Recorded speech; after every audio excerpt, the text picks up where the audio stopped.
Steinhouse, and today is September 23rd, 2021.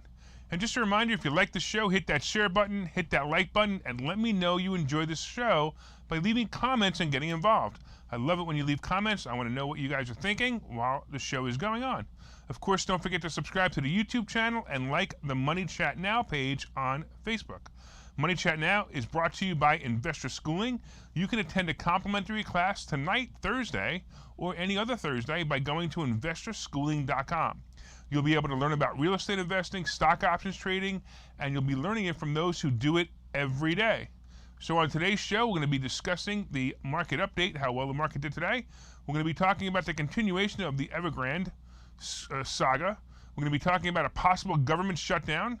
We're going to be talking about how Instagram is harming teens. Dun, dun, dun, dun. Hey, maybe we'll even get a sneak preview on Nike's earnings. We'll be talking about Facebook's new CTO, and I'll be telling you a little bit more about some of my picks and what you should be looking at over the next couple of days. So the Dow, wow, nice day, man. The Dow finished up over 500 points today, almost 506 points today, and did an awesome job. The S&P actually finished up pretty well, too. It finished up a whopping 53 points, and also the NASDAQ up 155 points. That's a great day. That's what I really like. By the way, the Dow jumped almost 600 points as one day, during the day, as the two-day comeback rally pushed major indexes into the green for the week. If you remember, on Monday, the Dow dropped about 600 points and then fell again on Tuesday on concerns about the potential Chinese developer Evergrande, and that's what we're going to be talking about today. But by the way, what happened overnight was Hong Kong's Hang Seng rebounded more than 1%, and Evergrande actually rallied more than 17% as investors seemed to bet China wouldn't allow the full failure of the key company and it would provide more liquidity for the market. All right, so let's talk about Evergrande. On Wednesday, Evergrande eased our fears, I should say, a bit by resolving payment on a local bond. They owed $76 million. I don't know if you remember the show yesterday, $76 million on this bond. But global investors are still waiting whether the company will pay the $83 million interest on a U.S. dollar-denominated bond that's due today. Government regulators instructed Evergrande to avoid near-term dollar bond default. And basically, some of Evergrande's bondholders did not expect the payment, and they haven't heard from the company. So it may go bad. It may actually be that they gave us a bunch of false information just to try to keep the stock from collapsing and maybe trying to keep the China economy from collapsing. However, let's talk a little bit about the other side of the Evergrande problem and basically what could happen and what could happen to us and what could happen to them. Chinese authorities are asking local governments to prepare for the potential downfall of Evergrande, and now it's down again, according to officials familiar with the discussion, signaling a reluctance to bail out the debt-saddled property developer while bracing for any economic and social fallout from the company. And if you didn't know what Evergrande was, it's a 25-year-old company based on Southern Metropolis. Boy, you think I'd know that name. Southern Metropolis of Shenzhen. Its projects has about 800 projects in progress and spreads across more than 200 cities in every province of mainland China. Its deepening financial troubles have rattled investors, employees, suppliers, and home buyers and began to spill over into other parts of the Chinese economy, and that's basically what's been going on in the market this week. The company said work on some of its real estate projects was suspended after it delayed a payment to suppliers and contractors. Some unpaid contractors and would-be homeowners have protested at Evergrande's offices. Could you imagine people protesting? I don't know, I haven't seen people protesting in quite a long time. This could lead to a major financial crisis in China. Evergrande may be bailed out, or they may solve this problem with its own resources. Either way, the main blow on Monday, if you remember, the Dow tanked at one point down 950 points, but now Wall Street is basically ignoring it. And this is what I'm going to tell you, same exact thing. Ignore it for now. The possibilities or the probabilities are already priced into the market. So basically what's happening is people are saying, hey, at the beginning of the week, they're like, oh no, the world's going to come to an end. The world's not going to come to an end. Don't worry about it. Evergrande will either survive or not survive, and the world will go on, and people will still make money. Nothing to worry about. So let it go. and go back into the market. So let's talk a little bit about the possibility of a government shutdown. Once again, we're facing this shutdown because of a budget that needs to be agreed upon. Did I say budget? No, not a budget, but a need to borrow money from sources that appear imaginary and cause the U.S. to go into further debt. Yeah, so that's pretty much how it works. They're just going to make it up. A government shutdown, by the way, isn't as bad as it sounds, but it could be a major inconvenience or a major financial blow to those depending on financial aid or those who work for the government. September 30th is the deadline for Congress to pass the extra spending or borrowing, whichever one you want to call it. But I'm pretty confident it's going to be passed. However, it amazes me that the very people Democrats claim they're trying to help, like the poor or elderly, are the biggest risk here. I forget. The only people the Democrats want to help really is themselves, not these people, so that's probably why it's not a big deal.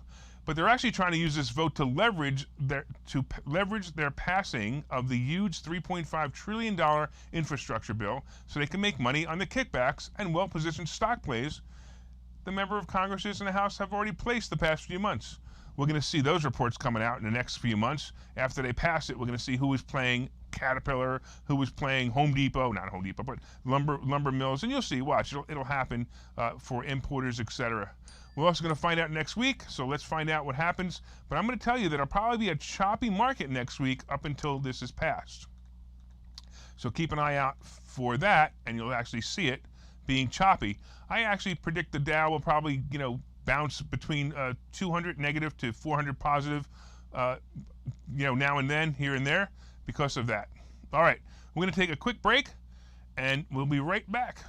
Okay, so you've thought about investing in real estate, houses, apartment buildings, properties, but don't really know where to start? Well, what if you could very easily learn how to gain strategies to use other people's money to buy and sell houses in the Philadelphia area? If you could learn and network with successful area real estate investors and how to produce monthly income on rental properties without headaches, that place is Investor Schooling. With Investor Schooling, you'll learn from two Philadelphia area rockstar real estate investors, Phil Falcone and Larry Steinhouse, about how to buy and sell properties the easy way and teach you basic and advanced techniques to help you make money in real estate. You can attend Investor Schooling in person or online visual classes 8 times a month. You can and will learn how to make money in real estate. Call for free information and get a complimentary pass to one of these classes. But don't delay, as these complimentary passes are limited. Call the number on your screen now or visit investorschooling.com. investorschooling.com.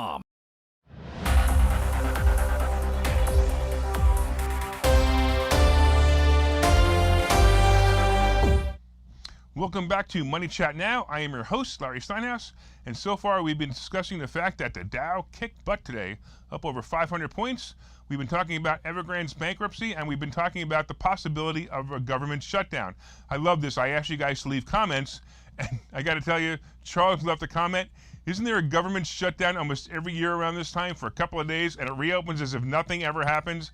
Yeah, it seems that way, doesn't it? It's almost every year that this happens. They shut the government down. And by the way, they tell all the people, all the employees of the government, they're not going to be paid because they're not working. And they go home. They do whatever they do when they're home. And sure enough, 2, 3, 4, 5 weeks later, they get their job back and they get retroactive pay, which always amazes me. But the people who are on, government programs, they're not getting their money for those 3, 4, 5 weeks. So they may not have any money to spend. So it's actually pretty bad what they do. All right, let's get into the next topic here. And the next topic is going to be basically about Instagram and how it harms teens. Okay. I know when you read this and you go, hey, Instagram harms teens, we're just going to have to go into it and tell you all about it and how it is. I'll let you use your imagination while I explain. All right, so I've been discussing the Facebook files, which is basically a report by the Wall Street Journal, and I've been discussing that all week. I also predicted the drop of Facebook stock because of this, and sure enough, it happened. Now, Facebook will be facing a hearing because of one of those articles. Facebook agreed to send Antigone Davis, who is the global head of safety from Facebook, to testify before the Senate Commerce Subcommittee on Consumer Protection on September 30th. I'm giggling because I just find it funny that Facebook has a global head of safety. Yeah, okay. The hearing comes after the Journal published an article that sparked anger among lawmakers, which revealed that Facebook is conducting research showing its Instagram app had negative impact on many teenage girls' mental health, despite testimony from top executives in the past that only highlighted the platform's positive impacts. Lawmakers on both parties demanded answers from Facebook.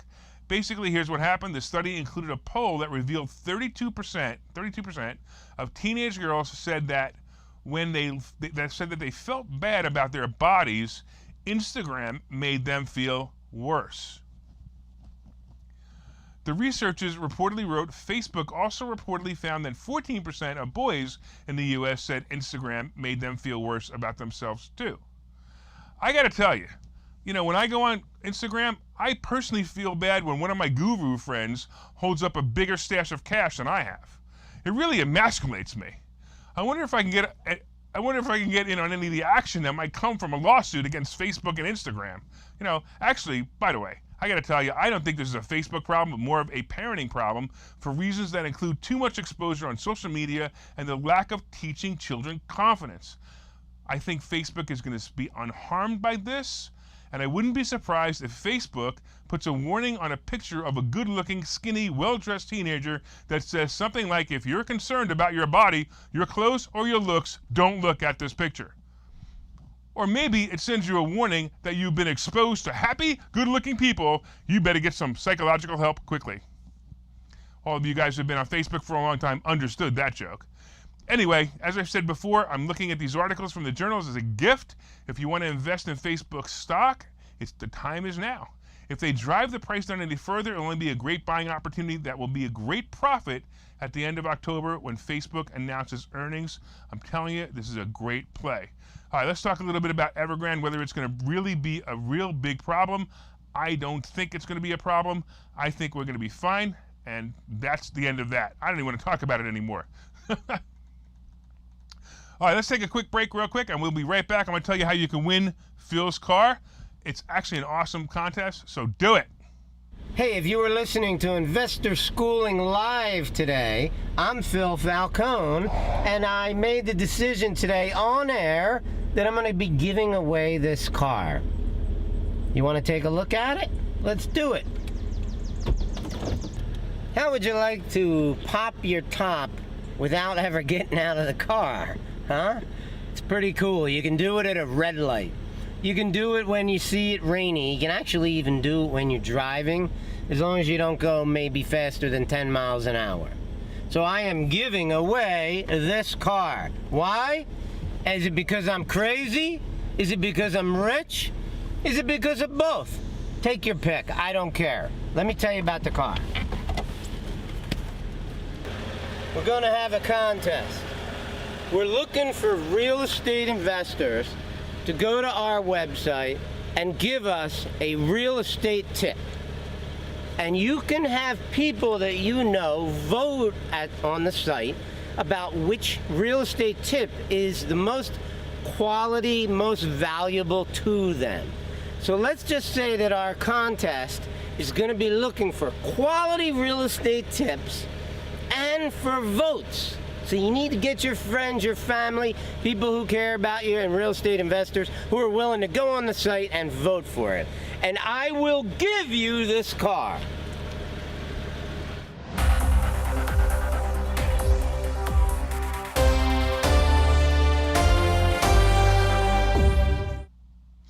All right. Welcome back to Money Chat Now. I am your host, Larry Steinhouse, and so far we've been discussing the market update, the government shutdown, how Instagram is harming teens, and personally harming me because I'm very fed up at the fact that all these people, all my competitors and all my gurus are holding up more cash than I have, and that really bothers me. It really emasculates me. As a matter of fact, I think tomorrow I'm going to have to bring in a stack of cash just to show that I even have any stack of cash, because it's just so disappointing. Let's talk a little bit about Facebook's new CTO. On Wednesday, Facebook shuffled its leadership. Mike Schofer, its current CTO of more than 8 years, will resign next year and will be replaced by Andrew Bosworth. Sources say it's not clear why Schofer is leaving, or whether it has anything to do with the Wall Street Journal reports that have been blasting Facebook all week. In his note announcing his resignation, he said he hoped to dedicate more time to family and philanthropy while still helping out with recruiting and artificial intelligence technologies as the company's first senior fellow. So if you guys want to know how Facebook is figuring out whether you are, whether you should be banned or not for 30 days, that's the guy who did it. So aren't you glad he's resigning? Anyway, the new CTO has been with the company since 2006 and has been friends with Zuckerberg for many years before that. Bosworth has been instrumental in helping create many of the hardware portions of Facebook, such as the portal and the Stories classes.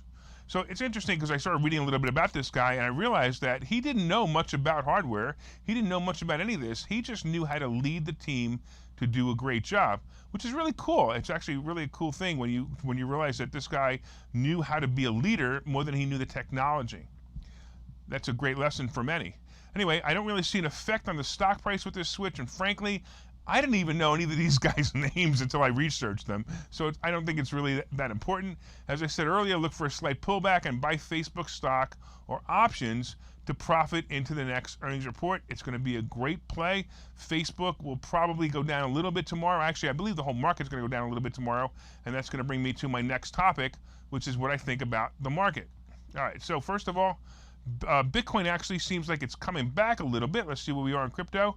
So Bitcoin's up to 44,000. Ethereum's back up to 3,100. I still like to see Ethereum back down to 27 before I buy back into it. And I think Dogecoin is also doing pretty well at the moment, or sitting there pretty well as well. But I'm going to tell you guys, for the last 2 weeks, I've been telling you buy AAL and buy CCL, and both of them took off today and took off yesterday. And if you were in them, you were very happy. I sold a couple of my shares today and made some nice profit on those. Also, Uber was a great play, and I mentioned it last week. In fact, I got out of Uber way too early, but I didn't think it was going to go the way it went. But I did very well on Uber, and I thought it was going to play I was going to lose a lot of money on, and sure enough, it turned out to be a great play. I'm telling you once again, Facebook. Look for it below 342. If you have to, look for it below 342, and I think you're going to be okay. By the way, Nike's earnings came in, and Nike, So the really weird part was Nike the projected earnings was $12.5 billion, and they only did $12.3 billion. And let me just tell you real quick where Nike is right now, or where Nike sits right now. Nike has dropped 4 points already, and I think it's going to get pretty beat up tomorrow. And if you want to, wait for it, and it may be a good play. I also like BA. BA was a good play. It also treated me well this week. And if you've been watching this show for the last 2 weeks, you would have seen some of my picks, and they were really great picks, and you would have been able to make some money on it as well. All right, I want to thank you again for watching Money Chat Now. And again, please hit that share button, hit that like button, and let everybody know that you like it, share it, and leave some comments. You can leave some comments after the show as well. And from time to time, you should know that I own some of the assets, options discussed in this show, and the opinions discussed in this show are solely mine, and no one has asked me to discuss them. I really wish they would ask me to discuss them, because that made me feel really good. Again, thank you for watching Money Chat Now. We look forward to your continued support. We will see you tomorrow at 4:03.